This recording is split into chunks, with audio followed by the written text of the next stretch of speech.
Okay, good evening everyone and welcome to the meeting of the Overview Scrutiny Committee of Gravesham Borough Council.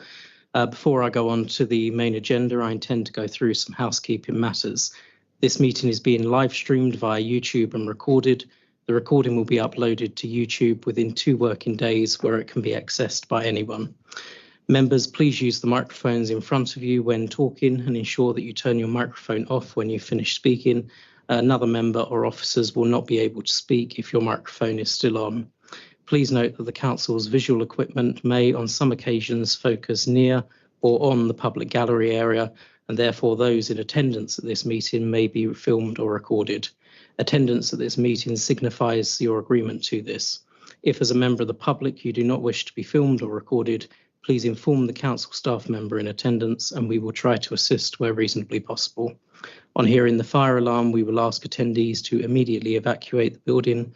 Please evacuate via the nearest fire exits and make your way onto Community Square outside the main front doors. Turning to the agenda itself, I'm then going on to item 2, which is apologies for absence. Do we have any, Chloe? Thank you, Chair. We have received an apology from Councillor King with Councillor Hart as substitute.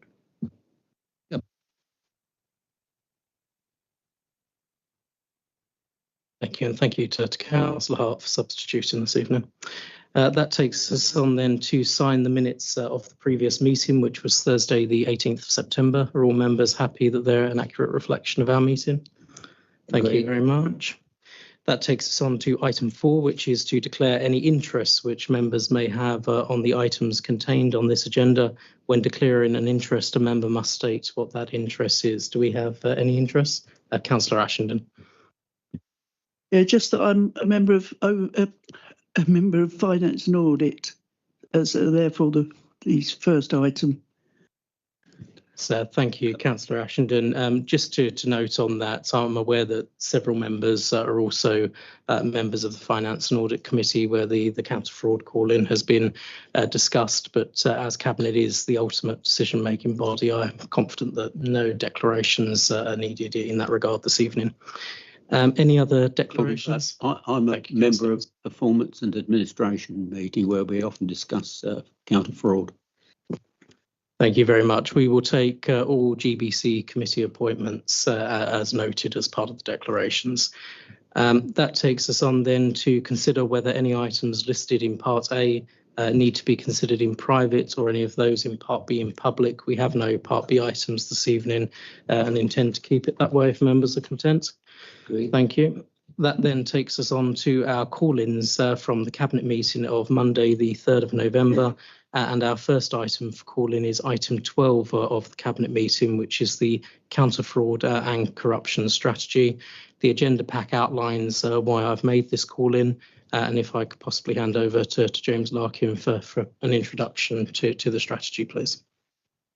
Thank you, Chair. Yes, the counter-fraud and corruption strategy was last approved by Cabinet in 2022 and is subject to annual review, although it only goes back to Cabinet if there are substantive changes. Now, this year there have been quite significant changes, although the changes are more about the appearance of the document rather than the message and the content. Now, the new Economic Crime and Corporate Transparency Act 2023 introduces a new offence of failure to prevent fraud. This offence is committed if a fraud is committed by an employee or associate and of the organisation, and the organisation itself benefits either directly or indirectly as a consequence of that fraud. Now, the only defence is to show that there were reasonable prevention procedures in place, and this strategy sets the tone from the top in relation to fraud prevention at Gravesham. Now, the changes to the strategy are to make it much clearer to those who need to read it, and it includes a dedicated fraud response plan. Now, previously, our response was incorporated into the main body of the document, which made it very long at 15 pages and not abundantly clear. The strategy will be shared with all members of staff, either via their new training via the new training platform, and we're looking for the best method of distribution to members as well. It will also be available on the council intranet and published on the council website along in the fraud pages on the website where there's information for members of the public. Separate to this, we have undertaken an assessment against the Home Office guidance to review the strength of the Council's fraud prevention procedures, should it ever be required to defend itself, the results of which were shared with the Finance and Audit Committee earlier this month. Now, this was positive, and we have agreed some recommendations with management team which are aimed at enhancing what is already in place, and the much clearer response plan is more in line with the expectations of the Home Office guidance relating to failure to prevent. Now, fraud prevention is the responsibility of all employees and members, and the counter fraud team leads the way on this, providing awareness training to teams and members. They are also on hand to provide fraud prevention advice with new projects and at corporate working groups. Now, one of the suggested actions is to look at digital training solutions to improve reach and make it mandatory for all staff. Members last received awareness training as part of the induction following the elections in 2023. So we're now approaching the next refresher session. Now, I'm looking to record that so that members can view at their leisure, which is due to diary availability, obviously, in the committee schedule. The Counter Fraud team has an annual plan of work agreed by the Finance and Audit Committee, the results of which are reported on a periodic basis. And that work also includes fraud risk assessments, which inform a fraud risk register that is also presented to F&A on an annual basis. The internal audit team use that information as well when preparing for their internal control reviews, and services themselves obviously have the results of the fraud risk assessments. So if there are any recommendations for additional controls and things like that, those are all taken into consideration. That's all I was going to say by way of introduction. I'm happy to take any questions members may have. Thank you very much. It's a pretty good introduction and a comprehensive report, which, as I said at the start, I know has already gone through a number of lines of questioning for members. One area that remains slightly unclear for me at the moment is in reference to the Act itself. It mentions subsidiaries, and in relation to the council, what counts as a subsidiary? And would our local authority trading companies, for example, count as a subsidiary under the language of the Act? Yes, under the Act, and it gives various definitions of an associate. So basically, any company or partner that's delivering a service on behalf of the council would be deemed an associate under the terms of this Act. So our subsidiary, our LATCOs would be caught up in that. So we've given a briefing note to the chair of the Rocherville board, because the companies themselves will need to also look at this Home Office guidance and make sure they've got adequate prevention controls in place. We have said we can help with that, but obviously that would be a chargeable service. Unfortunately, Jamie's sitting with me tonight. So yes, our trading companies are fully aware. They've been given a briefing note, and we are on hand to provide assistance if needed. Thank you. That's really reassuring to note, and I hope that the Rocherville companies will take that up in due course. On a similar question basis of language, the role of counsellor is often confused in terminology. Sometimes we count as employees, other times we don't. In the context of this Act, are we counted as employees or are we associates when it comes to counter fraud? I would imagine you'd be considered an associate because by definition you're not employees of the council. However, I mean, one thing I didn't mention is the council has to benefit from the fraud offence committed by the associate or the employee. If they are the victim, you cannot be held liable for this offence. Now, one of the things I said at F&A was I think the likelihood associated with this risk is very low, because I think there are very limited situations where the council is going to benefit from a fraud. But obviously the impact, if it ever were to materialise, would be very high, because the fines, if on conviction, are unlimited.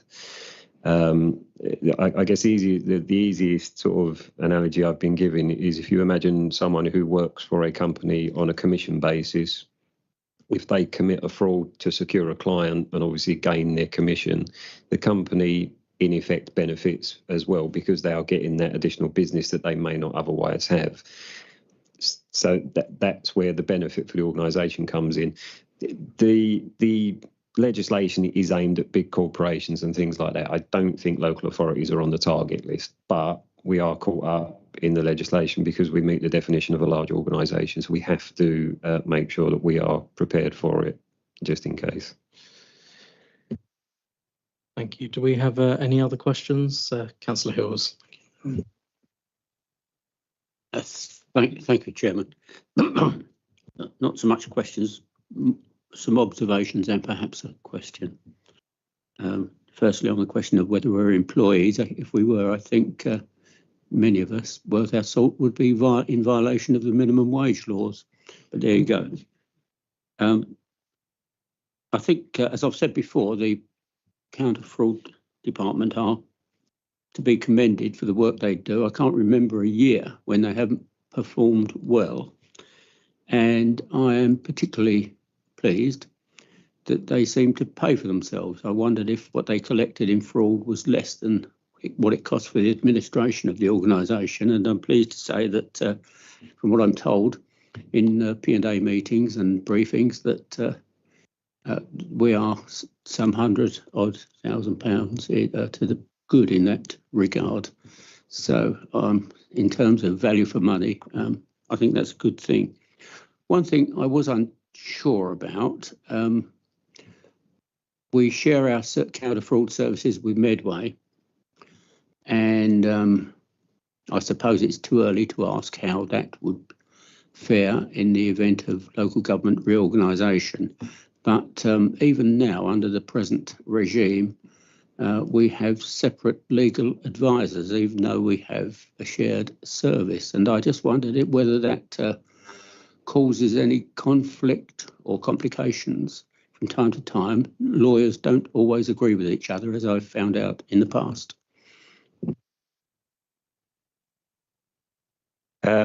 In terms of local government reorganisation, for my service, I won't be able to comment on legal and what the lawyers do. That's completely outside my wheelhouse, I'm afraid. In terms of our shared service, in all of the options that or the business cases that are proposed as going forward to government at the end of this month, in some way, shape or form, Medway and Gravesham are part of a potential North Kent authority. So reorganisation itself is not going to impact on this service because the whole service would just move into the new authority that, or the new unitary authority that's formed, assuming one of those current proposals is accepted. Most of the other partnerships across the county, there are a number of audit partnerships. We're probably the only one that isn't going to be affected in some way. I mean, if I take Dartford and Sevenoaks for an example, they have an audit partnership, but under most of the proposals, those two councils would go into two different unitary authorities, so they may have to disaggregate things there. But for us at the moment, unless there's some dramatic change, and he says, touching wood, I don't think there's going to be impact on this current shared service. Yeah, perhaps didn't make myself clear. I was asking under the present regime, under the present arrangements, whether there's any sometimes confusion or complications as a result of different legal advisors, even though we have a shared service under the existing arrangements.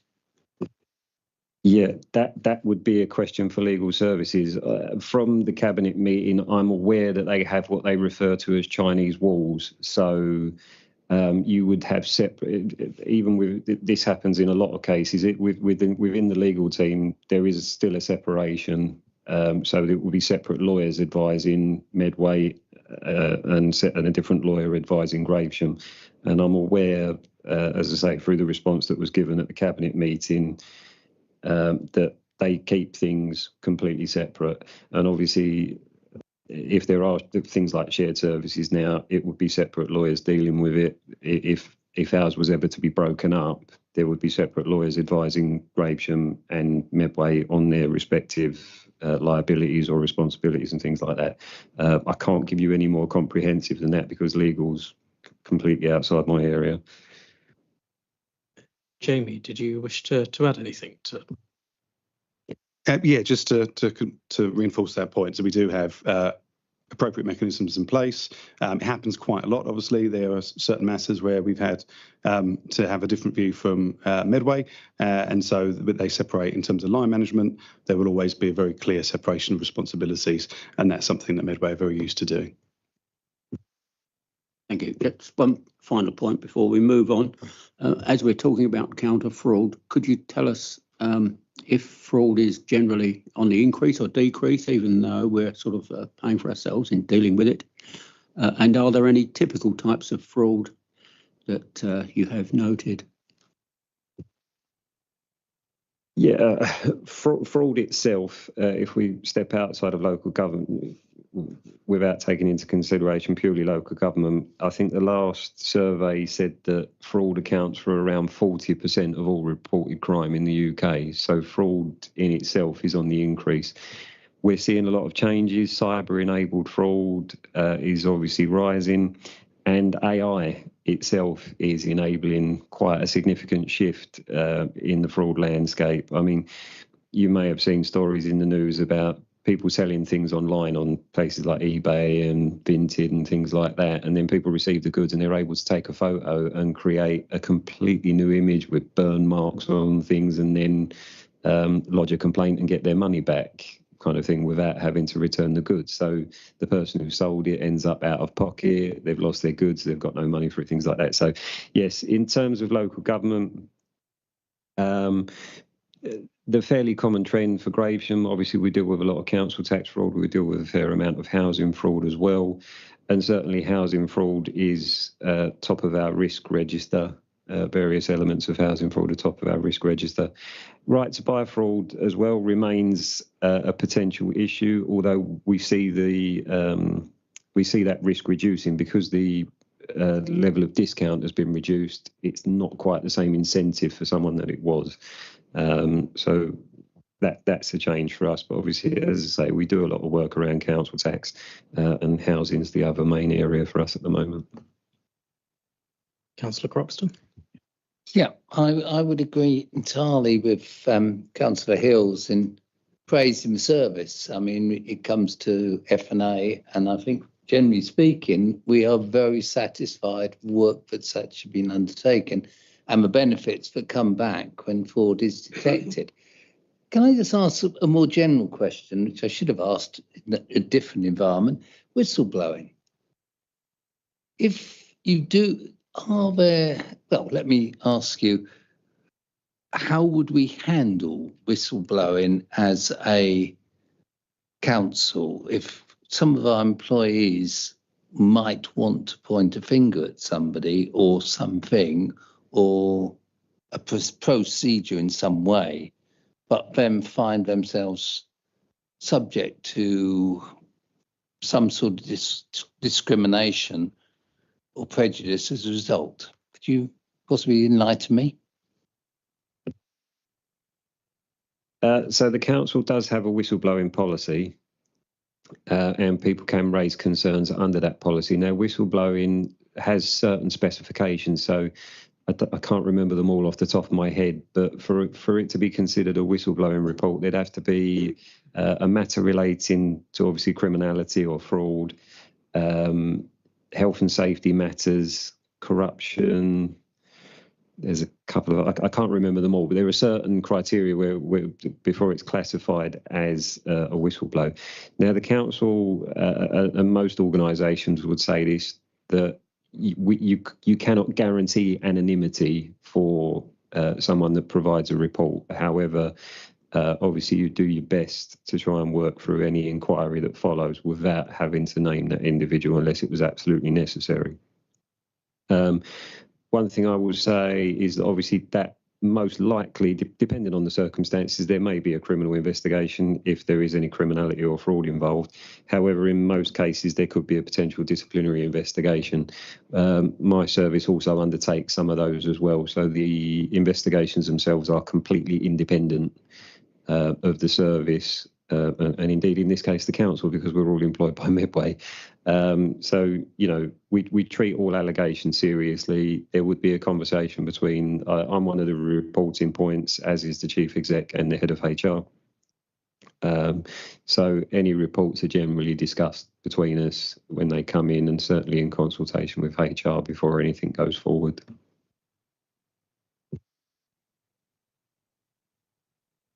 Well, thank you, Jordan. And yeah, thank you, James. I think I reflected on the report being a good one when it came to F&A.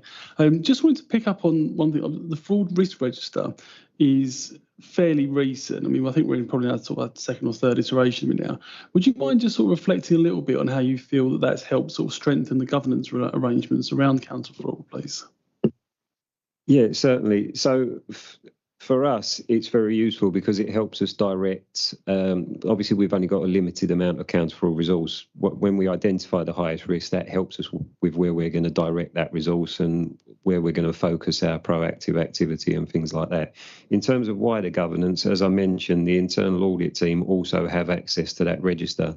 So when they meet with services to undertake internal control and assurance reviews, they're able to, when setting the scope, they can consider, right, are there fraud risks that we need to check on as well to make sure that the internal controls are working effectively for that.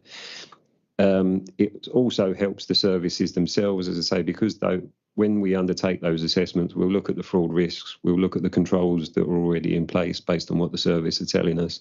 But what we'll also do is look at wider best practice to see if there are any additional controls that the service might be able to consider.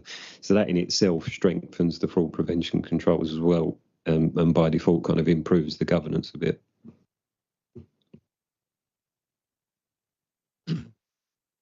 Thank you, Chair. Housing benefit fraud. What types of housing benefit fraud do you come across? These days, none. We are no longer able to investigate housing benefit fraud. That has to be handled by the Department for Work and Pensions and the Single Fraud Investigation Service. We do come across some. Obviously, we still deal with council tax reduction, so every now and again we will come across areas that involve claims that involve housing benefit as well, although the number is dramatically reducing as people start to claim universal credit. Most working age people are now on universal credit, so it's pension age customers in the main that remain. I would guess a lot of housing benefit fraud cases these days are likely to involve things like undeclared capital and things like that.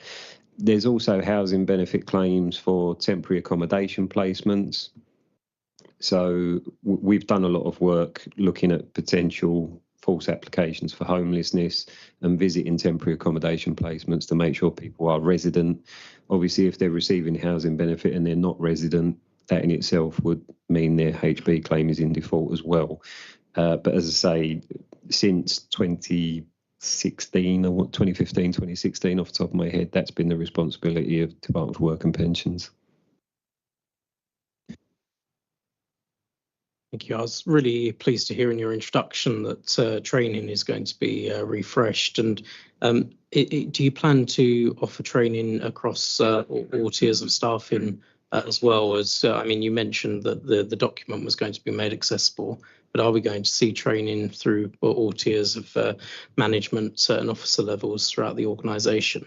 And given that we have an organisational duty upon us to prevent under the new legislation, how would you feel about that training for both employees and potentially councillors actually being mandatory training? Yes, I think it does need to be mandatory. At the moment, or for the last few years, it's my team that have been delivering training sessions. So we offered generic training sessions so that anyone can sign up to, which talks about how fraud impacts on the council.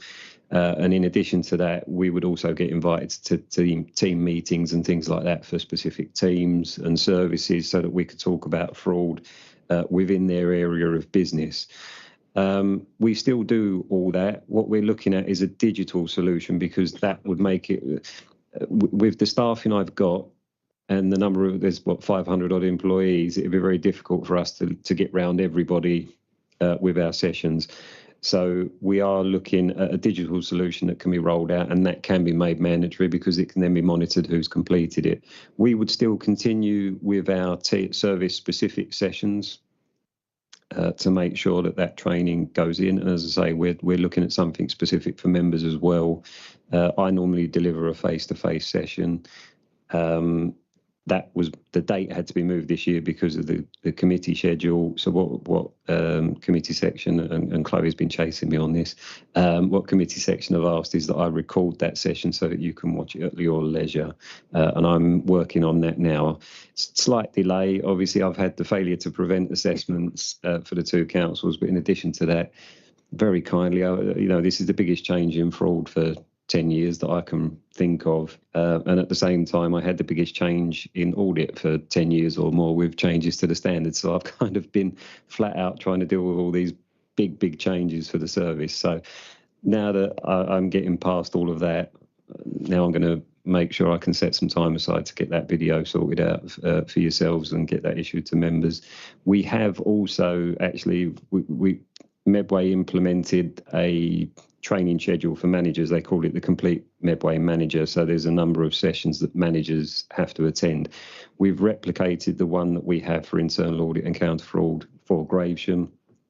And we delivered the first one in, I want to say, beginning of October. We've got one next week. So that's all managers are able to attend, and it gives them an outline of the role of both internal audit and counter fraud. And obviously with the counter fraud one as well, there's fraud awareness in there, and obviously explaining their responsibilities in terms of fraud prevention. So we've always had things in place. We're just trying to enhance those. And as I say, the digital solution would be a game changer in terms of that mandatory element. Thank you very much. You also touch base upon the changing nature of fraud, given cyber-enabled fraud and AI. And I know it's very hard when writing a strategy to make strategies future-proof, but do you believe at the moment that the strategy that has been agreed provides you with enough scope and flexibility to investigate those emerging trends, or is it that we're going to have strategy after strategy coming back to committees? No, we keep the strategy deliberately high level. As I mentioned, we have annual work plans that are approved by the audit committee that kind of outline where we're going to be targeting our counter fraud resource. So we've got that flexibility there. As I say, the counter fraud team kind of lead the way on this. We're the main point for everything. So we've got that flexibility in our work plans, and we try to target, as I say, adjust and target things as needed. So there won't be a need to continually change I'll be honest, fraud changes on an almost daily basis. It's so fast evolving. I mean, people say, oh, you're the fraud expert. No, I'm not an expert. I was an expert yesterday, but I'm probably not today because it's all changed again. I think we've all got to keep up with it, and it is just such an ever-changing environment. It's very, very difficult. Any other questions from members? Just a final one from me, and it's on escalation. Do we have built into the strategy or in internal processing clear escalation routes when, say, a multi-agency response would be required to tackle complex fraud? And would the coordination of that sit with yourself? Yes, that would. Obviously, we undertake investigations on behalf of the council where they're the victim of fraud. If we find that something goes outside the council, we'd obviously work in partnership with any other organisations to do that. The team attend meetings of the Serious and Organised Crime Panel, so that's made up of representatives from various organisations, including the police, the Home Office for Immigration, and other organisations as well. So there is kind of cross-boundary intelligence sharing and things like that. And we've had a couple of cases, not for Gravesham, but for Medway, we've had a couple of cases where we've had to work with other agencies, one including West Yorkshire Police. So boundaries don't bother us. We'll work with anyone. Thank you very much, James. And not seeing any other questions, I'd like to thank you on behalf of the committee and indeed your team for the outstanding work that's been done in this very important area. I'm not planning to propose that any changes are made to the strategy or referred back in any way to Cabinet, but if members are happy for me to do so, I would like to write to the Cabinet after this meeting just to say that it's my view, I'll seek the views of other members. I really do think mandating that training throughout the organisation as that digital resource will soon be available is really important given the duty to prevent that is now upon us. Would all members be happy for me to do that?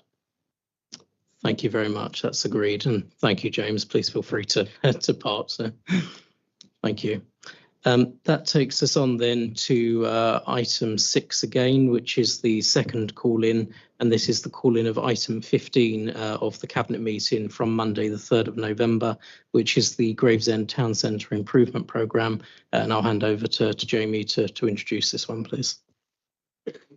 Thank you, Chair. So the report that was presented to Cabinet sought approval for receipt and expenditure of just under £3.5 million of external grant funding to support a programme of activities across Gravesend Town Centre. So the funding is drawn from two sources. The first is Lower Thames Crossing funding of £490,000. That funding was provided to us as a one-off grant following a number of designated fund bids, as they're referred to, that were unsuccessful. We managed to negotiate a conversation with them around supporting some of those projects from other LTC funds, and that was successful, and we were offered that grant earlier this year. The main pot of funding, though, will come from the Levelling Up Fund, which has now been renamed the Local Regeneration Fund.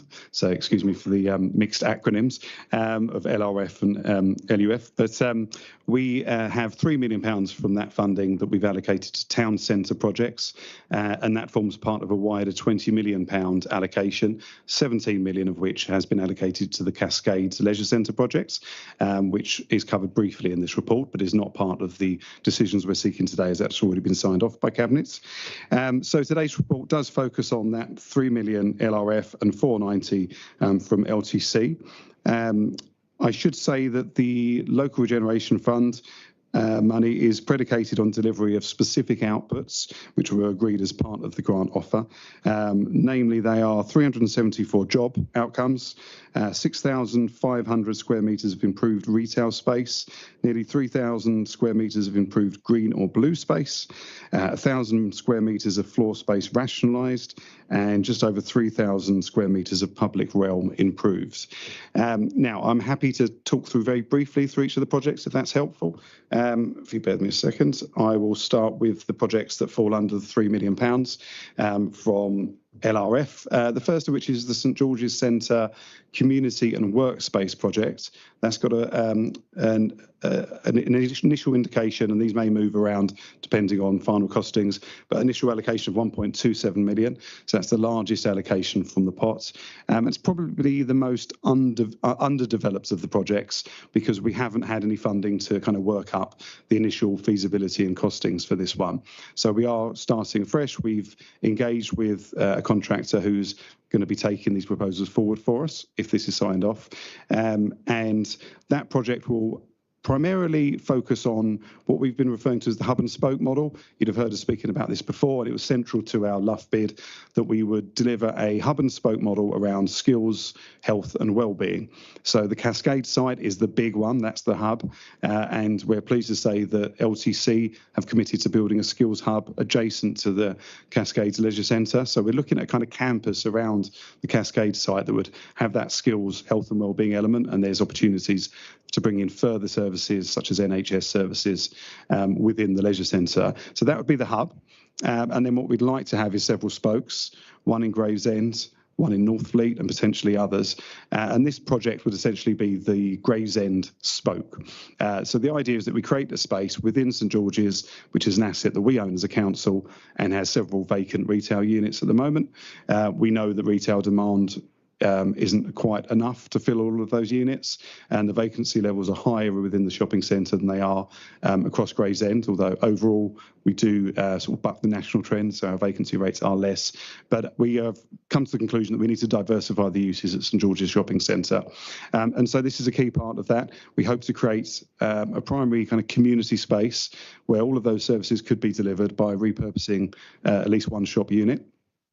And that can be somewhere where a community group or multiple community groups could take on the head lease, and then they would work with other parties to bring in different activities. So it could be everything from kind of smoking cessation work that we do through the grant, through to NHS services again, youth activity potentially, and skills and employment supports. So looking at a physical retail space that we converted into that community hub, we have an opportunity at St George's to use the space better. So it's not just the retail units, there's a lot of tertiary space within the centre that's underused. And we have a huge deck area. I don't know if anyone's ever been up there, but it's used for turning 1 or 2 lorries around a week. And we believe a lot of that space could be used for kind of affordable workspace, could be maker spaces, could be artist studios, could be dark kitchens, or it could be simply small business space, office space. And we could do that through the provision of kind of modular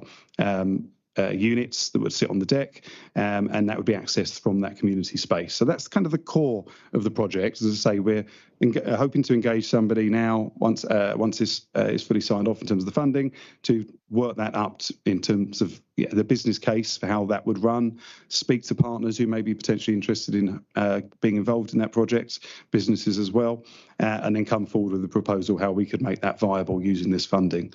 The other elements of St George's proposal is we're hoping to bring in something like some more family activity space in there, so something like soft play. We're speaking to operators at the moment to see whether we could bring that into the centre, and that's progressing well at the moment. We're also going to be repurposing the Undercroft area. If you're familiar with St George's Shopping Centre, there's an area where there's currently some small play equipment, which is quite reaching the end of its life, and lots of kind of coin-op machines that annoy anyone that can hear the sound playing over and over again.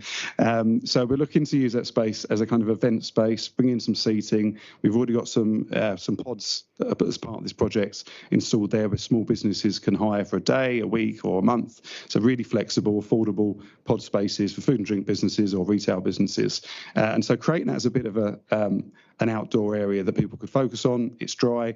We can have events there and hopefully allow a bit more spillover from the businesses such as the Arts Centre and the Family Entertainment Centre, so they could use the outdoor space and it become a much more pleasant space to be. In order to facilitate that, we'll be removing the play equipment that's there at the moment, and the plan is to give that to a local charity. So that's an exciting opportunity for some social value.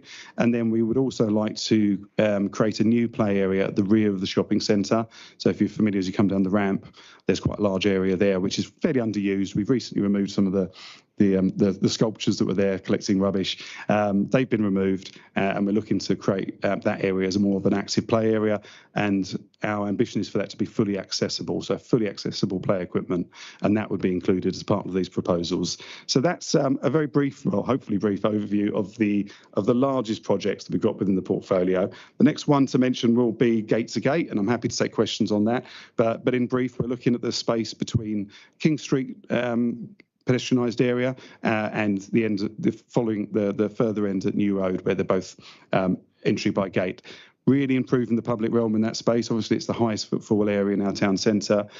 Some of the public realm is quite dated. There's a lot of street clutter. It's disorganised. There's not really the opportunity for outdoor seating for the businesses. And so what we're looking to do, and you may have seen in the appendix to the Cabinet report, which provides a full feasibility study that was funded through UK SPF, that's UK Shared Prosperity Funding. So that report proposes a rationalisation of all of the street clutter, allowing us to have seating and creating a much more pleasant place for people to spend their time, and hopefully also design out antisocial behaviour to some extent. So that's the kind of second largest project. The others to mention, bear with me a moment, are a feasibility study. So we won't be delivering this, but it's funding to fully design up improvements to the road between West Street and the bottom of Harmer Street. So we call this the Riverside Street Link. So really improving that road and allowing better access to the river. It feels like a bit of a blocker for access to the Riverside area.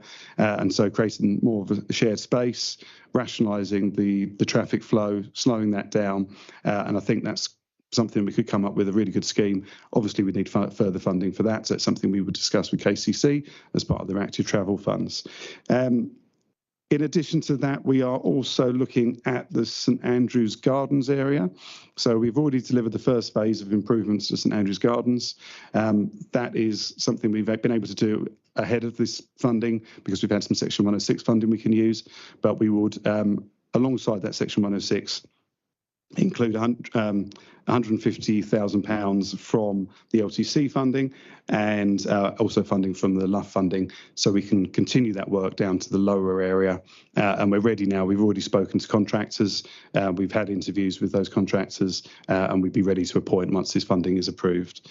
I'd also mention the St Andrews Arts Centre. So there's £150,000 in here to make some improvements to that space. It's been an underused space over recent years, but over the last 3 years, we've had pop-ups there over the summer. They've been really successful, and it's been great to see the doors open at that centre on a daily basis. We've most recently been working with IMPIA, who still have the keys and are doing occasional pop-ups, but it's quite a difficult space in the winter. It needs some improvements. The toilet facilities aren't adequate. There's no kind of cafe facilities that you can use in the main room. So this funding would allow better accessibility, improve the toilet facilities, and bring utilities into the main hall so you could have a proper cafe offer. But again, there is further work to be done that would be outside of this funding. And then finally, we've got some funding in here, £100,000 for improvements to Town Pier Square. We would like to see the introduction of some seating, some greenery, and potentially things like public art. It's a great space, but it's very underused at the moment. It doesn't quite work because we have to leave the middle bit empty, so we can do what we can to really bring some vitality to that sort of key public space. So they are the projects primarily funded through the LRF funding. Just to mention, LTC supplements that funding, additional funding for St Andrews Gardens through that, public realm along King Street and New Road, as previously mentioned, and it will also allow us to do some work outside the station. So if you're familiar with the north side of the station, it's not a very welcoming arrival point for Gravesend. So we would love to do some work, some greening work around that space, improving the public realms you immediately walk out the doors. And then finally, we've got some money in here, £70,000 I think it is, for the wayfinding across the town. So ideally some digital totems that would allow us to show tourism information and wayfinding, and then hopefully improve some of the sort of outdated existing wayfinding that we have in the town. So that's, in a nutshell, I hope, all of the projects we've got in there. Thank you. Brilliant summary. And I just want to start off by saying that I really welcome the investment that we're seeing in our town centre, and the reason for this call-in, as hopefully is made clear in the papers, is not to be critical, but that we are talking about large sums of money. And I think it's paramount on us all as councillors to make sure that we get this absolutely right for the future of our town. I'm really pleased to welcome Councillor Croxton to the committee this evening. I don't want to put you on the spot, Councillor Croxton, but if you would like to say anything as by way of introduction, or happy to take questions, that's... Okay, thank you, Chair. Yeah, there has been a lot of work that has gone on in developing this actual report and information, and we have had not only workshops but meetings that have included the businesses in the town centre. So we've had their input too, that has helped put together this proposal. We've taken their feedback, we've taken their suggestions, and we've looked at it from a feasible standpoint, and to make sure this money is well spent. And I think it is money that's going to be well spent, because we do need to sort of not to revamp, but we need to bring people into the town. We have a great heritage here, we have a great history, and we are very proud of our town and also of the history, especially along the riverfront. So I think doing these enhancements and improvements and actually using this money, which will be spent appropriately, is only for the good of the residents moving forward. So I think it is a really worthwhile project, and I fully support it. Thank you. So thank you very much, Councillor Croxton. And just for complete transparency, Jamie mentioned smoking in his introduction, and as we are talking about open spaces, I do need to declare an interest in that. In my paid capacity as an advisor in the House of Lords, I'm actively engaged in the tobacco and vapes bill, which is going through scrutiny stages in the House of Lords. So just putting that on the public record for transparency purposes. Do we have any questions from members? Got Councillor Larkin, then Councillor Croxton. Cool, thank you. I just want to say it's an excellent report, and I think the work is really good.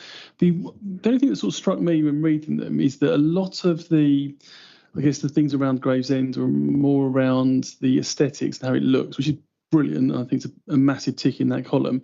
I'm just wondering about sort of the audible side of things in terms of it's still a quiet town centre. It's quiet at the riverfront, it's quiet by Iron Pier, it's quiet, and I think there's an absence of sort of street music, street theatre, and actually they're known to actually draw people from the suburbs into the town centre. So I just wondering if you could just reflect a little bit on sort of some plans and strategies you might be thinking about bringing forward in that space, please. Yeah, it's a really good point. The primary issue here is that we've got capital funding, so it wouldn't allow us to fund ongoing revenue programmes. But you're absolutely right, that kind of animation of the town centre is what we need. We have had some UKSPF funding which we've put into the nighttime economy and to activating the riverside. We put that out as grant opportunities for businesses and community groups to come forward with. We've had some success with that.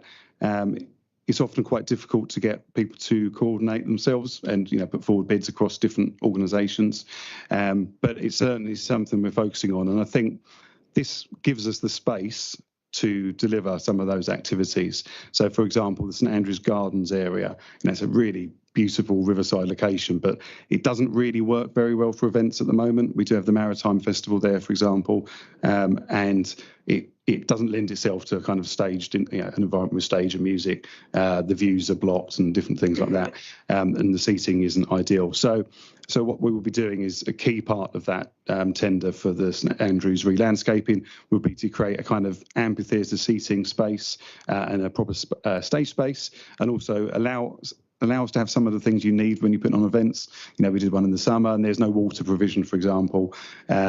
Access for vehicles is really difficult. So all of that's been built in to the design. So it will facilitate some of that activation, but absolutely agree. And that's what we need. We do some, I think it's one thing we do really well is the kind of programme of events and festivals. It was sad that we couldn't do the Fringe Festival this year, for example, because we didn't have Arts Council funding, but we are working on a bid for a place partnership fund, which would give us a multi-year pot that would allow us to run a number of festivals and events throughout the year, and that would be very much focused on live music. And yeah, very, very keen to see more of that. We've also discussed kind of a busker scheme. So at the moment, you may occasionally see live music in the town, but it's not something that we've allowed. So having a scheme, a bit like you have in across London, where you have licensed busking, is something that we're investigating as well. Probably carrying on from Gavin's point and something you mentioned, over the years, I've seen many great capital projects being introduced. They look really good. I mean, not just in the town centre, but in other areas. And then, of course, they decay. The simple fact is we don't maintain them, or there isn't the revenue funding to maintain them. Now, my first question really is, can you reassure me that this isn't going to be a big boost over the next, let's say, 12 months, 2 years, and then nothing further to follow and enhance it? And the second point, I think, is about involving the community and businesses, which probably follows on. I wonder how you have involved businesses, how engaged have the community been in that? Because ultimately, without businesses and the community involvement and local groups, if you like, and interested parties, we aren't going to be able to drive this forward in the long term. I might ask Naz to come in a moment to supplement what I say in terms of that ongoing maintenance, but it's very much something on our mind. And you're right that we've seen schemes that have been great to start with and they failed and they're no longer viable. So making sure that we're not taking on something that we can't maintain in the long term is front and centre of our minds. So, for example, we know things like planters are often much harder to maintain than if we were planting in the ground. And so, that's something to avoid where you can, and making sure where you do have planters that it's done in a way that allows ongoing maintenance and that the plants don't require, too much watering. And so there's definitely been progress over recent years in terms of our approach to a much more sustainable planting regime, for example. And in the kind of specs that we've drawn up for each of these projects, it's very much about maintenance. It's great having nice new flooring, but if it's really light in colour, then it's going to look terrible in a few weeks. So we've learned from previous examples, speaking to the street cleaning team, for example, to understand, where we went wrong in the past and not making those same mistakes again. So it's certainly front and centre. Is there anything you want to add on that, Naz? Oh, is it working? Okay. Just in terms of the requirements for the funding, the initial compliance to receiving the funding and delivery of the output is a period of time, and then beyond that there are outcomes that are measured for each of the projects, and compliance against that has also needs to be demonstrated. At the moment that's up to 2030. I know again that's a 5-year period, but I think it does mean that for all of the projects where they require approval, for example in working with KCC, we would need to identify who's going to be responsible. If they're floor stickers, for example, after 3 years or whatever their shelf life is, who is going to be responsible? All of that will be pre-agreed in agreements to ensure that maintenance regime is there. There are also some opportunities with certain interventions to thinking of planting maybe as being one of them, where the upfront cost will cover a maintenance regime, because we might not have the skills to do some of that maintenance around specific species of plants. So there is an opportunity to use some of that capital funding for a revenue output as well. On the point of business involvement, absolutely key. So we've had, as Councillor Deborah Croxton pointed out earlier, we have had a series of workshops. There were 3 main workshops that we organised with businesses, KCC and other community groups and other stakeholders in the town centre. They were really, really helpful, really well engaged in terms of the group that we had. Positive, looking at how we can improve, and lots of ideas of how businesses could do more in working together. So we found that as a really good sort of grounding of an ongoing relationship with those businesses, and we're in the process of establishing an ongoing sort of town centre advisory group, you could call it. But through those 3 sessions, we had the local MP invited and attended one of those.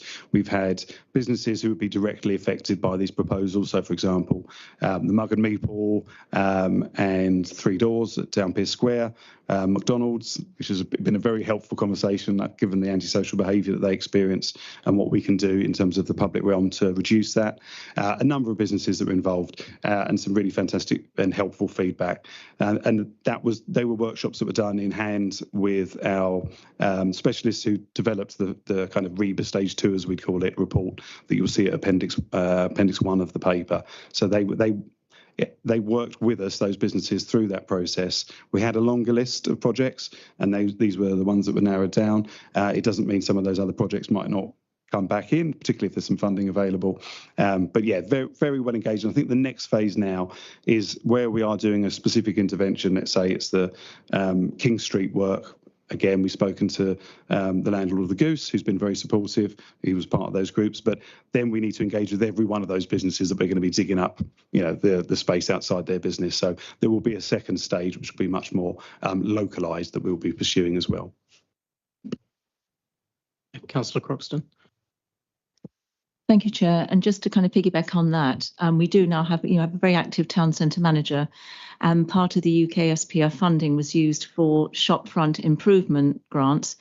The first phase was extremely successful, and those businesses have completed their work. And we've had a second tranche of businesses that have stepped forward and have qualified, and that work is now moving forward, and that's also helping to improve the town centre and the businesses, and it's sort of like a buy-in to their success within the town centre. So that has been very successful. Thank you. Thank you. Did you want to come? No. Thank you. Councillor Elliott, please. Thank you, Chair. Everything looks amazingly positive.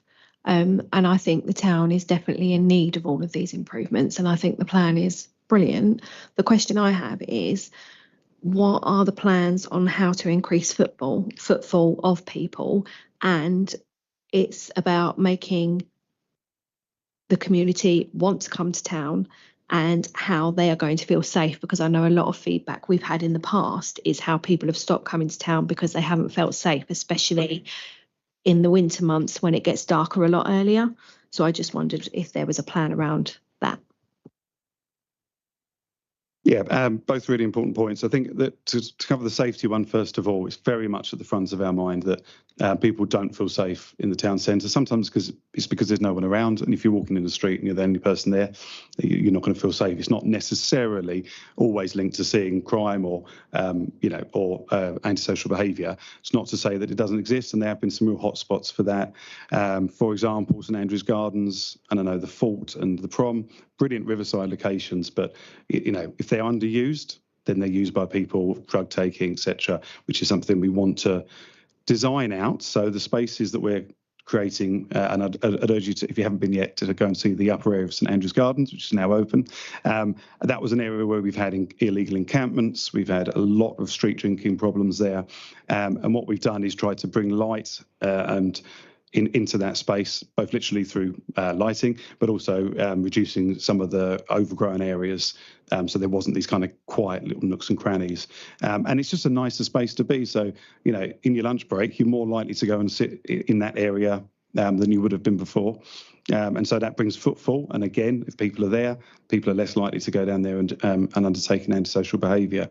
So there's a number of ways we can do it. I think the number one thing for me is getting people into the town and using those spaces so it discourages antisocial behaviour, and then designing it out through the use of CCTV, through the use of better public realm, and reducing those opportunities for antisocial behaviour.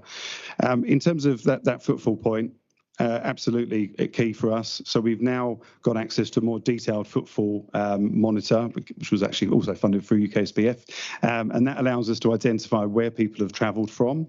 It allows us to identify where they go, what their dwell times are. So it's much more sophisticated than the kind of previous one that just counted numbers that walked past McDonald's. So we can use that data to really understand who's coming into the town, particularly when we have larger events, to really understand whether we're drawing the people in from a wider area than those that are traditionally using the town centre. And to support that, we've had a big focus on our tourism brand. It's great, we want to get people who are, as we say, sort of hyper local, so people who live in Gravesham or live in Gravesend that are the ones that are saying they won't go into the town centre. We want to get them back. And again, we did have that Twilight Fund where we were trying to create opportunities for families in the town centre between the hours of 5 and 8, because that's a time that's very quiet. So we've got some interventions that we've been doing to increase footfall in that way. I think improving the public realm, making it a nicer place to be, and then that activation point that Councillor Larkins mentioned earlier is absolutely key. Getting a good programme of events and encouraging the businesses that we want to be in the town centre. We've got a stunning historic high street, but we do have quite a lot of non-active frontages, as we'd call, commercial services. We want to see small businesses, they want to see cafes, we want to see more antique shops and quirky boutiques. So we're working through an economic development perspective to really see how we can encourage businesses, and once they're here, make sure they thrive, because we know how hard it is at the moment, and bringing things like the ferry back to the town will only help increase footfall as well. Thank you. Turning to 1.11 of the report, what's been outlined is a very set of ambitious projects. And I think it's fair to say that there are quite a few variables to these projects that are out of our control. Reliance on KCC, which we know can be time delays at the best of times. We have a very tight time frame to March 2028 to spend and deliver upon the LRF funding. And I'm just wondering if you could talk us through what control measures you have in place to make sure that we meet that March 2028 deadline, and also if there's any financial penalties if we don't meet that deadline. So just from a kind of program management level, we have a internal board that meets every 6 weeks to address progress, look at any issues that have come up. So each of the projects have all of the project management documentation, project initiation, risk register, issues log, and then milestone tracker. All of that information is updated on a monthly basis through a monitoring and evaluation form. And then within the timescales that are set by government and by the department, that we have to submit quite a detailed monitoring and evaluation form to them. That process might be simplified in the next few months, but alongside the changing of the funding. However, as it stands, it's progress against milestones, future looking forward into the next quarter, what are you going to achieve? If you haven't achieved it, why haven't you? Have to give specific reasoning. The programme is tracked. So when we receive the funding, there is a validation form that's completed that outlines the timescales within the funding timeframe and how we're going to deliver. That then is broken down into what our REBA stages. So it's quite prescribed. Obviously, ensuring that we meet those milestones is going to be the key thing.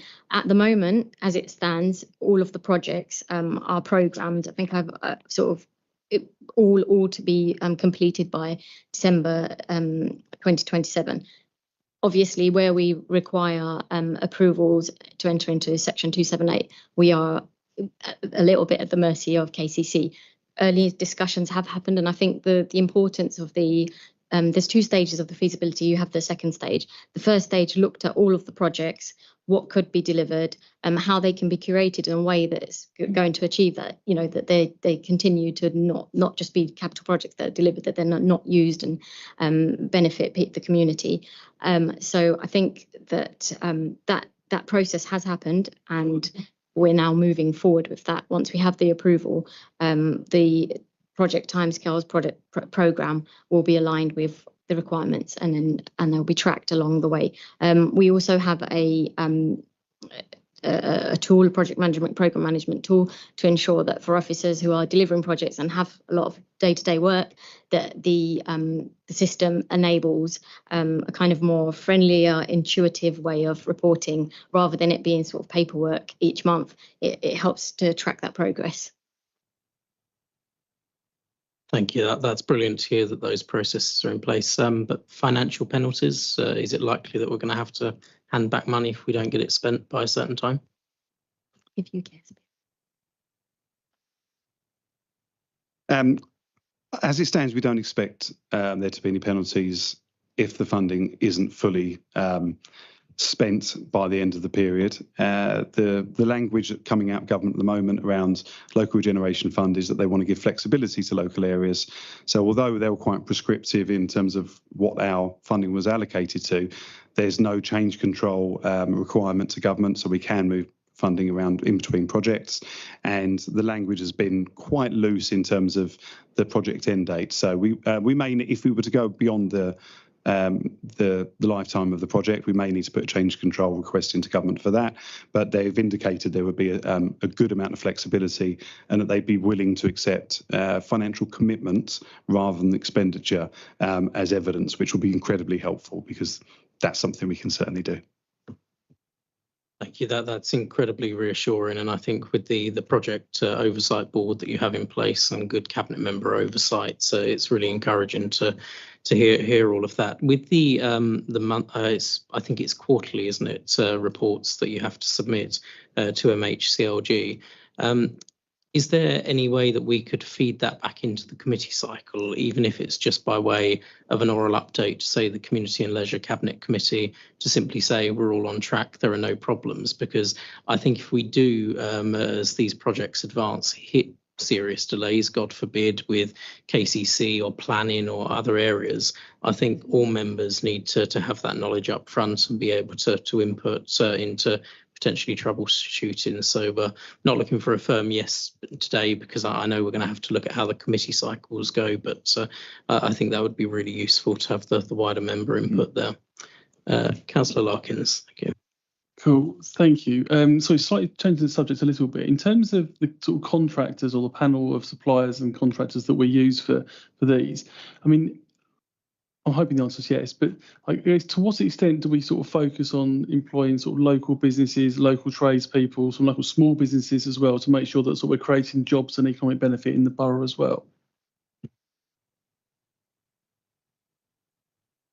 So for all of our projects, there is a requirement, and that's discussed with design teams around local employment, encouraging local businesses, securing traineeship opportunities, work experience opportunities. And I think I'll use the Hive, which isn't in the town centre, as an example. So the Hive artwork mural that's wrapped around the undercroft of the building, which you might have seen, was completed by a local artist.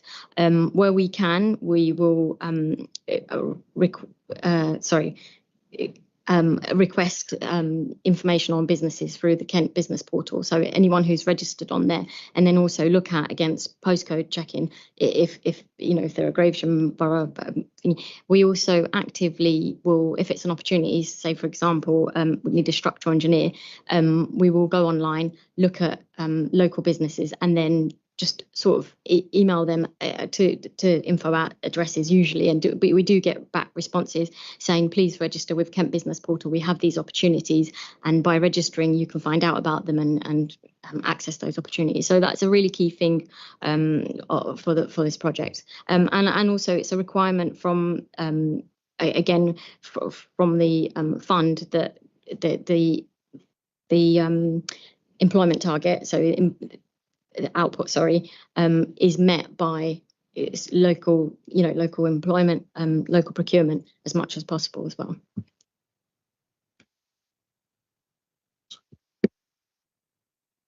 Just to add, I think there's a good example actually around St Andrew's Gardens.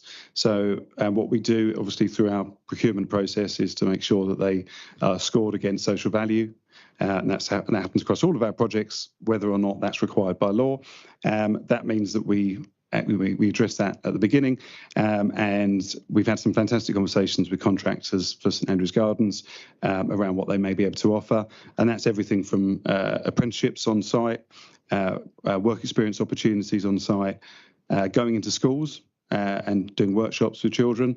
We've also, where we can, as Naz has outlined, encouraged local supply chain with bigger projects. And I know this is slightly different, but for something like the Charter, for example, we are able to recruit locally, and the majority of the staff working on that scheme, are from the local area, even if the main contractor isn't. So it's something we're really proactive with at the moment. And we have Anita, who's our lead on social value, who engages not only with where we have a contractual relationship, but also other big businesses in the borough, so we can get the most from their kind of social value outputs as well. Councillor Hills. Thank you. A lot of points I was going to raise have already been mentioned, so forgive me if I reiterate. Firstly, I'd like to respond to the earlier comment that Councillor Larkin made. I had occasion today to walk from Windmill Street to the Overcliff, and it was extremely noisy, not quiet. And there was also some contraption making a horrible music sound as well. So that's already been installed, and I'm not very impressed with that. I also agree with the point that Councillor Lee Croxton made, that ever since I've been a councillor, which is some years now, I've attended lots of presentations about projects that haven't come to fruition for one reason or another, or are still staying derelict. A good example, Clifton Slipways, that was meant to be a lovely marina with all sorts of luxury apartments and so on. It's just a horrible derelict site now. So let's hope this one fares a bit better. From reading the report, it's very pleasing and good stuff there. but we're here to scrutinise, so I hope my comments are taken in that context. When I read the cabinet, I was unable to observe the cabinet, but when I read the minutes, the cabinet didn't seem very convinced about the financial feasibility and viability of this project. They mentioned that additional work needs to be done. They mentioned that any road improvements would have to be paid for by Kent Highways. And Kent County Council are not exactly flush with funds at the moment, as I understand. And the scheme is also looking for support from businesses. I know it's good to have breakfast meetings with the MP and a few others, but that doesn't necessarily produce the money. We know that businesses are under strain at the moment, and I suspect that they might be under more strain after November 26th, but that remains to be seen. You mention St George's Centre. I understand that there's to be further improvements on work already done. Well, St George's Centre has had some degree of regeneration in recent times, and I don't think it's universally admired or seen as a significant improvement in what it was. So I'd like to know to what extent money has already been spent and what remains to be spent, and for what in St George's Centre. What was the other point I was going to make? No, I'll have to leave it at that now. Oh yeah, the planning and the pictures that we read of and see in the report are very encouraging and lengthy and comprehensive and ambitious. And I imagine the planning and the feasibility and so on has cost a lot of money. So could you let us know what that aspect, preparation, planning and feasibility studies and architecture and so on, has cost us so far in this project? I was also a bit surprised that we have, is it £400,000 from Lower Thames Crossing? It's only in recent times that the Lower Thames Crossing project received some £595,000 from central government, and they said that enables them to get the project off the ground started. So I'm surprised they're giving away £400,000, especially as their own project is likely to cost something like £10 billion.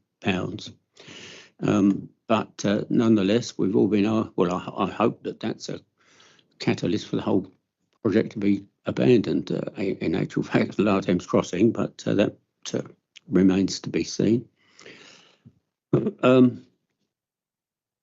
So I hope that the scheme gets off the ground. As I say, it seems ambitious. It will improve the town, I guess.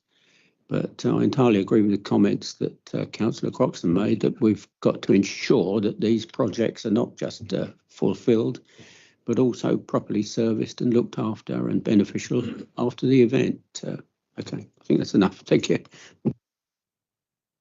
Thank you, Councillor. There's a number of points there. I'll try to cover them all off briefly. In terms of the approach to managing these projects, making sure they're successful and they're delivered, I think it's a really important point. I think something that we've seen within my directorate is a need for a greater focus on sort of project management skills, the kind of basic approach that you would have to make sure that if you're delivering a capital project, that you think about the things you should be thinking at the early stage, like surveys, the kind of information that you would need, getting the most out of your specialists so that they deliver everything that we need them to. And to do that, you need experience. And to doff my cap to Naz, who's sitting next to me, who's joined us in more recent times, Nazneen is implementing a kind of PMO, so a program management office approach, which we've not had before. So that is looking at everything at a program level, making sure we do the reporting in the right way, making sure that there's standard documents and templates, and again, the kind of information that decision makers need, but also that ongoing monitoring, establishing those regular program boards, which we now have for LUF and we had for UKSPF, Putting in place the right systems. This is a big programme. If you take the Cascades project, £42.9 million projects on top of these smaller projects, we've got a significant programme of capital expenditure here. So we're implementing a robust project management system. We've got the dedicated resource in Nazneen, who's working primarily on the LUF programme. And so I think it's a bit of a game changer in terms of how we manage projects internally. We've also given the opportunity to project managers to attend formal project management training. So they're all undertaking the Association of Project Managers introductory certificate. I think that's right. So it's a formal qualification that they will receive and really help them understand those basic elements of project management, both agile project management and the kind of more formal REBA approach that we would adopt for capital projects. So I hope that gives some assurance. In terms of the comments at Cabinet, I think that's an important point you raise around KCC funding and business support. I mean, what we've got here is a package that we can fund ourselves. We would love to see some funding from KCC because a lot of these are highway works, but primarily we'd be looking at active travel funds, and we may be able to access some of those active travel funds, but we're not looking to introduce other methods of active travel along the pedestrianised area, such as cycling. So that does limit the amount of funding we can access. But I think it was a view expressed at Cabinet that we should be getting KCC to fund these activities, and we'll do everything we can, but that doesn't mean it will be fully funded by KCC. And likewise, business contributions. I mean, I think that's sensible where possible, and I'll give you an example of where that may be possible. Where we're looking at outdoor seating, for example, on King Street, it may be that businesses themselves who are very keen to have that outdoor seating would take ownership of that seating, either provide it in the first place and certainly maintain it and ensure that if it's movable, that it's taken back in at night. So again, it comes to that sustainability point. But I know some businesses we've spoken to be very happy if they were given the opportunity to have outdoor seating to support the funding and maintenance of that equipment. St George's Shopping Centre, I presume you refer to some of the capital works that were taken to the sort of communal areas and the flooring. That predates me, so I couldn't tell you exactly what was funded through that. And I know that was under the different arrangement we had previously with REEF, but it's certainly something we can provide at a later date. The funding that we're proposing is primarily to activate some of the shopping units, and the retail units are in need of updating. We have some real issues there around energy efficiency, given current upcoming government deadlines. So there is investment needed in shopping units, and obviously allowing us to flip some of those into other uses would need some level of subsidy. The work that we'll be doing to the Undercroft is fairly minimal, but there are some big capital works that sit outside of this funding that will need to be undertaken. And we're currently looking at a funding package, for example, to resurface the service deck, because there's lots of leaks in the building at the moment. And once that's done, that would then allow us to bring in these additional uses at the service deck level, for example, the workspace, once the deck's done. So there is a need for further funding, but I accept the fact that it has received funding in the past. LTC, this was hard fought, this money. We'd missed out on the opportunity to get funding previously, which was funds that they designate for community and local projects. I felt that we weren't getting our fair share as Gravesham, and so we escalated the matter. The MP, the leader, and others have been lobbying at a senior level. And to be fair to Lower Thames Crossing, they came back with a proposal for this funding based on previous bids that we'd put in. So I'm not sure how they found the money, but they did. So we're very pleased about that. And then the final question you asked around the cost for the feasibility works that we've already undertaken. When there were two phases for those works, so we did an initial high-level design study that looks at a wider group of projects. That was taken to the stakeholder group. We narrowed that down to these projects, and then we undertook a further study which took us through to REBA stage 2. So forgive the technical language, but kind of halfway to having a fully costed and designed set of proposals. And all in all, that work cost in the region of £50,000, and that was funded through the UK Shared Prosperity Fund. So all of the works that we've been talking about today have been funded by government funds. Thank you. Councillor Tandy, please. Thanks, Chair. Thank you, Jamie. And this kind of looping back to your first answer of Councillor Hill's question. You talk about the expertise that you have in the team. Are we skills mapping at all? And if we're not, do you think that there is a worthwhile in heat mapping the kind of expertise, the strengths and weaknesses that we have, so that we're making sure that there's not an oversight or a gap in what we're doing, or if we're too strong, you could say, in one area, that we need to balance out in another? Thank you. So the previous programme that Jamie mentioned was UK SPF. In terms of delivering that, I mean, we had a 3-year programme, and you could definitely see that the delivery was towards the end of the programme. I think around 70%, and part of that was just around the kind of the early thinking on setting out your feasibility, looking at what your outputs and outcomes will be, putting that across into a project plan, and then sticking to those target, those milestones that you set yourself. If they fall off, going back and having, I think the monitoring process from government for the LUF funding it's called a project adjustment request. That request has to be made before you get to that point where that risk has materialized. So there are those checks, and there's a lot of learning that came out of UK SPF that we've applied here. And I think the 2 feasibilities that have been undertaken, the first one is basically a concept. There's lots of ideas and interventions that could be delivered in the town centre. What works? We did stakeholder engagement to understand that. I think police were also involved, which I think is relevant because of some of the issues that that we're trying to address as well. And then the second stage did the next level of looking at, if we're going to tie funding allocations to this, what are the sites that we should focus on? And one of the things, if I lose my train of thought, one of the really important things is we haven't done any of the surveys. As soon as you go into the survey, so the ground penetrating radar surveys, the C2s, looking at the utilities, looking at the topography of that's where the money comes in, because you've got technical teams coming in and doing assessments, and none of that has happened. So this is the next stage, and it's because we needed that approval to progress, so there are no abortive costs as well. So if we had progressed anything to REBA stage 3, then you've potentially got something that you then, when you find out what's below the ground, can you actually put this here? No, you can't. Where could you shift it? We're working in an iterative process, which I think there was a lot of lessons learned from UK SPF, which will be applied to the LUF programme. Thank you. I want to go slightly deeper into some of the individual projects now, starting with Station North. And I do think we need to come up with a better name for that, because it just doesn't sit with me. But probably I've commuted to London all my working life, and maybe it's a bit of nostalgia, but one thing I really miss is getting off the train and seeing the Pocahontas mural.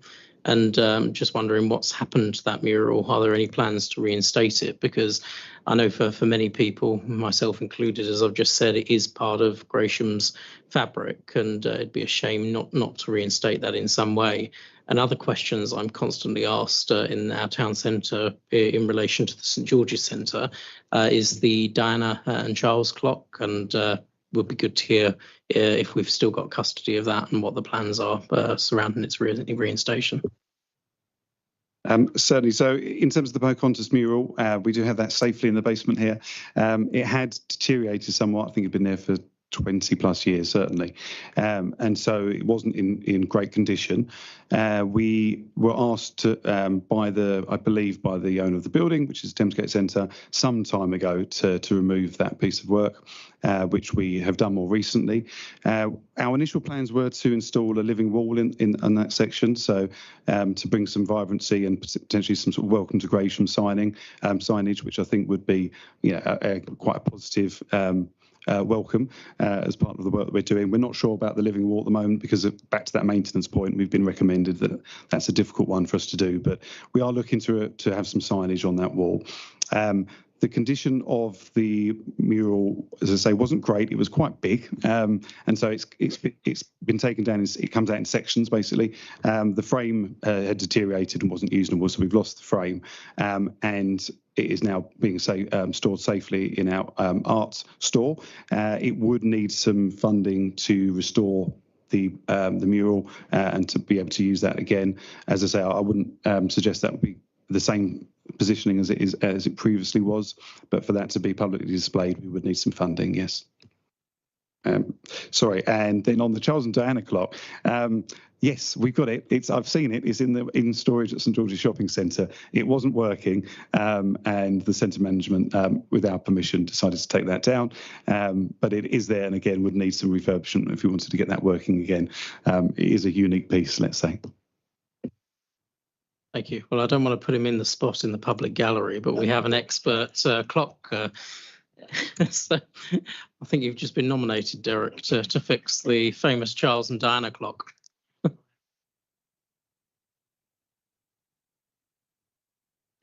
Thank you. And turning to flexi zones and the concept of flexi zones, they look really great on paper, but what concerns me at the moment is how they will actually work in practice. How are we actively going to manage conflicts that could occur between, say, pedestrians, delivery vehicles, and indeed cyclists within the town centre under the flexi zones? And with the flexi zones, is there not a risk that we're going to actually, by creating a focus on these spaces, actually push antisocial behaviour, congregation points and displacement into neighbouring streets outside of the immediate town centre? I'm just wondering what discussions you've had and thoughts around that at the moment. Yeah, a lot of things we talked about, you're right, in terms of antisocial behaviour, it often does displace it. So, designing out antisocial behaviour from certain spaces isn't the ultimate solution. You need to deal with the reason why people are there. We have a fantastic team that deal with rough sleeping. A lot of these individuals aren't necessarily rough sleeping. Some of them that we know very well will be in temporary accommodation, but dealing with many multiple issues that need to be addressed. One of the things that we found difficult previously is engaging the right services for those individuals, and certainly getting them to engage. So often it's much harder to get that to happen. So one of the things we've done within the rough sleeping team is to have specific social worker support within that team. So we can actually be, when we go out and we're engaging with these individuals, that we can directly be supporting them and kind of hand-holding into those services. And so I think that's the ultimate, this is all kind of a band-aid, in terms of moving people from one spot to another. We need to deal with the issues and we need to reduce those numbers. And we're having some success with that. But I totally understand that, that displacement isn't the answer, and that we need to resolve the problems. In terms of the pedestrianised areas, so I think there's a bit more work to be done on that. We have, across the pedestrianised area of the town centre, we have different times for loading and unloading. We have different restrictions. Some bits say you can't cycle, others are silent on it, and we need to make that a bit more consistent across the pedestrianised area. Part of that will be improving King Street so it feels like a pedestrianised area. At the moment, obviously it still has a road because we had buses there until recently, so that will help. There isn't a proposal to introduce cycling routes through the pedestrianised area, so we would continue to try and enforce those restrictions. But in an ideal world, there would be better spaces for cyclists to use, and that's part of the Riverside Street Link proposals that we're pursuing to help that element. We had a steer from Cabinet that we should be looking at the times at which loading is permitted. I think the evenings are the real issue. So we open the gates 8 o'clock, and people use it as an opportunity to just park in the town centre. The high street, people drive up really high speeds in an area that should really be really nice for people to walk around and to sit outside businesses and have something to eat. That's not possible when people are driving around like maniacs and parking along the high street. So I think there's an enforcement point there. We could be more proactive in our enforcement of an evening, and we can design some of that out in terms of the works that we're doing at the moment. So there is more to be done, but we need to make it work better. Thank you. And on the back of that, do you consider the need for us to review any of our existing public space protection orders covering some of these areas? And is any thought going into that? Now, I know that one area that's plaguing our town centre at the moment is the use of e-bikes and e-scooters through our town centre, and I worry that with pedestrianisation we may see an increase of that. So it'd be good to know what conversations have been had with Kent Police and other partners around enforcing. But also, have we had any conversations as of yet with, say, Uber Eats, Deliveroo, Just Eat about the use of those delivery bikes in our town centre, which again, I know for some businesses are causing strain at this time. On the nuisance vehicles and the PSPO approach, we are certainly working with the police at the moment to look at whether we could have a borough-wide solution to this ongoing issue that doesn't just affect the town centre, but many of our rural areas, cycle routes, etc. So that is something that we're working on at the moment and compiling evidence for why a borough-wide PSPO could be the right route. I can't guarantee anything on that, but it's certainly an active piece of work that my team are taking forward at the moment. And sorry, Councillor Mead, what was the other part of the question? So it was on the e-bikes, e-scooters, Deliveroo, and the other contractors that work in delivering food. Yeah, so we're really mindful that's become a problem in the town centre, and a lot of those delivery drivers were using pavements to park. We did create an area for parking on stone streets, which is well used. Possibly something we need to look at further provision. Some of the parking on just outside St George's Church in the disused bus stops has 30-minute restrictions, and the idea for that was that it could be used by delivery vehicles, not just bikes but cars as well. We haven't seen a huge amount of take up from those businesses, so we might be looking to review that. But we certainly need to be more active in stopping those vehicles to be from using the pedestrian areas, and again, it's an enforcement point. Just looking at enforcement more widely, have any conversations been had with our licensing teams at the moment to consider how some of these changes and the behavioural changes that we want to see within our town centre, such as perhaps extended opening hours for some of our businesses, may impact our licensing regime? Because it would be good to have our licensing policies operational from the moment these schemes come to fruition, rather than playing catch up. And I know you mentioned in your introduction about potentially licensing music and other performers in the town centre. It would just be really good to get a steer of what conversations have been had with updating licensing. Yes, so licence sits within my directorate, and Mark Lees, who leads that team, has been actively engaged in these different programmes, particularly on UK Shared Prosperity Fund. And actually, one of the programmes that we used as part of that fund was to provide a subsidy to businesses looking to have to put tables and chairs outside their business. So at the moment there is a fee for that, and we were willing to pay 2 years of that fee, kind of work as an amnesty for those that are using tables and chairs outside when they shouldn't be, but also to encourage others. So really, create a bit more of a buzz in that early evening economy. But Mark is very much part of the conversations around any of our changes, and obviously there's a balance to be had here, but he's very clear on our ambitions for the town centre and how their activities can support that. Just a couple of points. One of which I'm looking at your action plan. One thing that happened, I think, a couple of years ago or so, was an enhanced cleaning facility service. Now, I know you're talking about improving that, but I know, talking to shoppers and visitors, seeing machines down there actually cleaning up the pavements, particularly moving chewing gum, gave them a big sense of some pleasure and satisfaction. But I think that's, as you say, is ongoing. Hopefully it will be enhanced. But what I really want to know is, in a sense, most of these improvements seem to be taking place now. With the exception of St Andrews, I'm not necessarily sure, as a constant visitor to the centre of town, but I'm seeing very much. When am I going to see the benefits of this substantial improvement in funding? I think Yeah, most of these are at an early stage. So as I mentioned, obviously the upper area of St Andrews Gardens is the first project that's actually been delivered out of this programme. UK Shared Prosperity Fund was a much smaller pot that allowed us to kind of test a few different projects and models. For example, those grant funding pots and the shopfront improvements.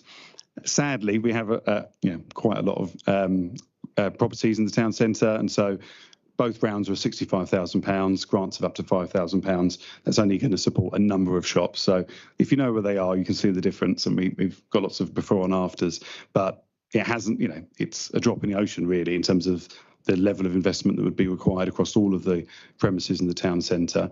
And we'll see what we can do with future funding. When something like that works very well, it gives us the opportunity to make the case for additional funding, and we'll certainly be doing that. In terms of the cleaning regime is an important point, actually. So we did have funding, I believe, it was allocated from enterprise zone funding, so retained business rates from the enterprise zone that allowed us to purchase some equipment, including a chewing gum removal machine, and to have a dedicated town cleaning team. We have that in place at the moment, but I think we've struggled a little bit with resourcing over recent months and years. I know for a fact that if we're short in staff on the bin lorries, then staff may be taken off of that town centre team. But we're getting to a much more stable position, and the resourcing levels where we'd expect them to be. And so just this week, I've had conversations with my colleague Tom Reynolds, who leads in that area, about how we can ensure that town centre presence is more consistent and fully staffed. So I'm hoping you'll see the machine out soon, cleaning off all the chewing gum, and hopefully we've seen the team that have been working at the moment. There is a big issue, we've talked about this before, but around the team come out, they clear the fly tipping on Harmer Street, on Town Pier Square, 10 minutes later, stuff's back. So, street champions, all of these different projects we've got in place, but also awareness raising for people saying, report it for starters. If you see fly tipping or littering, report it to us. But also, we all need to play our role. People need to think about their own behaviours, and we need to encourage more positive behaviours from people who live in the town centre. And we know that's caused some pressures, particularly with HMOs, for example. And so it's really an awareness raising with landlords and with residents and people visiting the centre that they need to play their part as well. One thing that we know is not on our side in this borough is our fairly complex topography. We talk about driving people back down and making the river central to life in the borough, but that comes with its own challenges. And with that in mind, I was just wondering if you can make sure that we have had accessibility considered as part of all of these schemes, and are officers actively working with the brilliant Gravesham Access Group to make sure that all of these schemes are accessible for everyone in our borough? Yes, absolutely. Obviously, accessibility is key to any of the proposals we put forward. That will be considered as part of the design stage. Often there can be additional costs, and sometimes it's not achievable, particularly with historic buildings. But where possible and where we can fund that, and obviously in compliance with the law, that will be taken forward. But very good point in terms of the access group. I think it would be helpful for us to take these proposals to them as well. So we'll make a note of that. Brilliant, thank you. One point that did concern me is that in one of the papers it was suggested that West Street could be narrowed in places to incorporate more pavement or perhaps cycling infrastructure. Now, the last time we attempted to do active travel in this borough, it did not go down at all well with our businesses in the town centre and indeed our residents, and that's, I think, putting it lightly. So what modelling's been done to ensure that any proposed narrowing of West Street doesn't add to the congestion problems that come with our rather unsavoury one-way system here in the town centre? Yes. So we've been working through these workshops that we had earlier in the year. KCC took part of that. So this was one of the proposals was considered there. Generally, the view was that narrowing of West Street and Crooked Lane wouldn't have an impact on traffic flow, because it's effectively one lane anyway, apart from the bit that goes around to the St George's car park. But the rest of it is one lane. It's just very wide. So it doesn't need to be that wide, actually. So you can improve the pedestrian and potentially cycling shared space, so that's not an option at the moment. So you can create more space on the pavement to allow for that. You can potentially create more parking spaces, and I think that's something that businesses would certainly support. So there's a lot of highway that's just not used at the moment. I know there's a big hatched area as you go along Crooked Lane. So I think actually we can do it in a way that would help business by potentially introducing additional parking and loading space, create more attractive environments on the pavements, and at the same time, by slowing down the flow of traffic in that particular stretch, we are told that actually that increases the overall flow across the one-way system, because what generally happens is people zoom along the riverfront up Harmer Street at high speed, and then it causes a bottleneck by the time you get to the clock tower, and that backs up. So by creating a more sustainable speed throughout that route, you actually increase the flow of traffic, as I understand it. Is there anything you wanted to add to that, Naz? Just that there is a transport consultant that will be engaged, road safety audits, all of the kind of necessary steps to ensure that the design meets those requirements and aspirations that are being put forward. Thank you. And looking around to see any other questions from members. No. Just a final one from me then on, it's covered in section 4.3, which is the activation principles concerning public art. And it's just really to seek some reassurances over what your proposed commissioning process is for public art, because I've seen some genuinely horrific examples of public art. And as we started off with Councillor Croxton's introduction, the people of this town are incredibly proud of our heritage, our history, and the last thing I'd want to see is some ghastly £65,000 sculpture of a river when we've got a river and we don't need a sculpture of it. So what safeguards can you put in place to make sure that when it comes to public art, which I know and appreciate is subjective, that it truly does reflect our town and our values? I think the key thing that we have been doing and will do with any future commissions is to make sure it's led by the community. So we don't just go away and commission someone, that we actually get somebody to co-design any public art with the community. We've been doing that at the Hive, and the designs that we've introduced both in the Undercroft and also the signage that's going to be erected very shortly. They include imagery that local children have designed, colours from some of their sketches, and of course using local artists as well. I think for the St Andrews Gardens, which is going to be the next project that would likely to be including some public art, that would very much be the approach, but very much driven by the heritage as well. So taking inspiration from our heritage, taking inspiration from our twin towns, that's something we built into the specification that we'd like to reflect our partnerships with other towns across the world. And making sure that is designed with the community, but also signed off by the community as well. Because you're right, we don't want something that's going to be incredibly unpopular or doesn't quite work or reflect our heritage. Brilliant, thank you. Do we have any other questions from members? I'd just like to thank all members then and officers, and indeed Councillor Croxton, who I'm sure you've got a lot to take away from the members' feedback from this meeting tonight.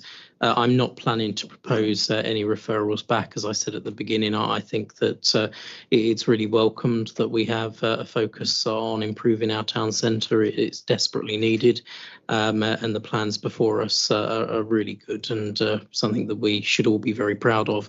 My only plea is that where possible in the committee cycle, we do try and bring back updates so that all members can input as an ongoing process. Did any other members have any other points on that, and are we happy to note the report before us? That's brilliant. Thank you very much. Consider that noted. That then takes us then on to item 7, which is any other business by reason of special circumstance. The chair is of the opinion should be considered as a matter of urgency, of which there is none, which takes us on to item 8, which is the private item, to move if required that pursuant to section 100A4 of the Local Government Act 1972, that the public be excluded from any items. There are no items in part B. Which then takes us on to item 9, which is call-ins under Part B, of which I've already said there are none. So I'd like to thank all members and officers and close the meeting at 9:13. Thank you very much.